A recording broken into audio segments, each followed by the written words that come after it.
This next section is powered by McCarter in English. It wants to get to know the people of the businesses behind the TechUnited New Jersey community. So this is our rapid fire question section to get to know you. So first, what's the #1 way that the pandemic has changed your views or priorities? I am actually appreciating more evenings at home. Dinner at home, reading a book, going to bed early. When I look back at the pace I was keeping a year and a half ago, I'm not quite sure how I did it. You know, I say for me is to take time and try and enjoy life, enjoy the wins, and try to understand and appreciate the losses, as well. So really just to have an appreciation and live in the moment. It hasn't actually. It hasn't really changed my views, changed my priorities, at all. I think from a work point of view, what it's done is it's really validated that's what's most important is the people in the business and the well-being of the people in the business, the growth of the people in the business. What advice do you wish you could have told yourself 10 years ago? Relax, life is long. There's many ways to live a fun and fulfilled life. Focusing on culture. So I'm a serial entrepreneur. My last company, when we hired people, we looked at experience first. And now experience and intelligence, we look for problem solvers, not people to solve a problem, because the next problem's a new problem. Go big on Amazon stock. What's something that you're afraid of? People ask me all the time, is this a moment or a movement? And I'm afraid that this is just a moment, that I really want to see investment and racial wealth gap closing and systemic issues addressed. And I hope this is not just a moment, that it really is a movement that our world will get. Wild animals. Have you ever been attacked by a wild animal? No, and I'm trying to avoid it. What seemed like a big hurdle at the time, but in retrospect really was an opportunity for growth? Look, I have been focusing on raising capital from philanthropically motivated impact investors. So identifying folks who would find affinity and synergy with our initiative, I initially thought it was going to be very, very hard. And I thought it was going to be even harder doing it during the pandemic.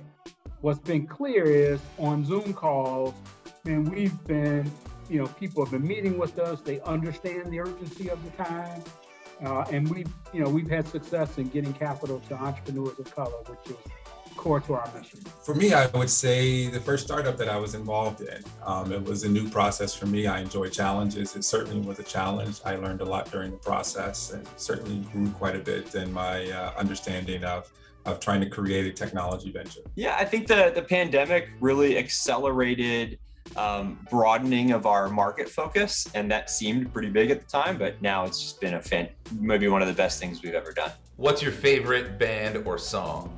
Weezer, but that's just because I happen to listen to them on the way in with my son in the car. Anything Bruce Springsteen, I love him. I love him. Notorious B.I.G. and it's One More Chance. So it's always like, baby, give me one more chance. You too, just growing up though, with a 9-year-old daughter, I listened to a lot of Taylor Swift and Katy Perry, things of that nature. I don't have one, but I do have favorite genres. I listen to jazz for relaxation and I listen to rap music for motivation. Beatles. If you could choose one person to sit next to on a flight to Australia, the person could be dead or alive, who would you choose? Oprah Winfrey. She's her own church and religion and philosophy, and I'd love to chat with her. A guy who just recently passed away, a guy named Vernon Jordan. Vernon had a civil rights background, has an esteemed business background, worked as an advisor to presidents. Elon Musk. He's a guy who's re-innovated the the electric car industry. He's the space industry. I'd choose Malcolm X. He had a very interesting life, and the arc of his life was cut short. I'd be thrilled to know where it was headed.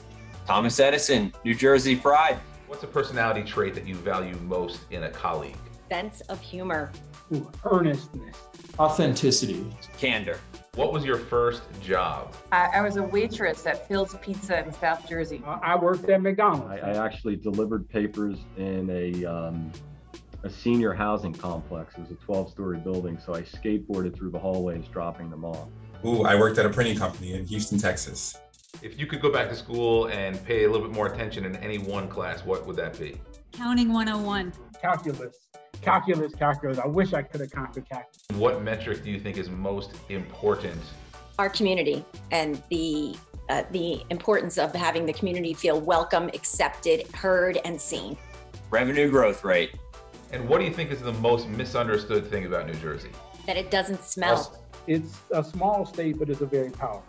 It sometimes has a bad rap, given all the manufacturing and chemical production and oil refinery here. But there is beauty in the state, and within an hour's drive, you could have a beautiful hike in the woods or be on the beach. So there's great diversity. Perhaps people's biggest misunderstanding is that New Jersey's best days as an innovation and entrepreneurship hub is behind itself. The value and diversity that we have as a state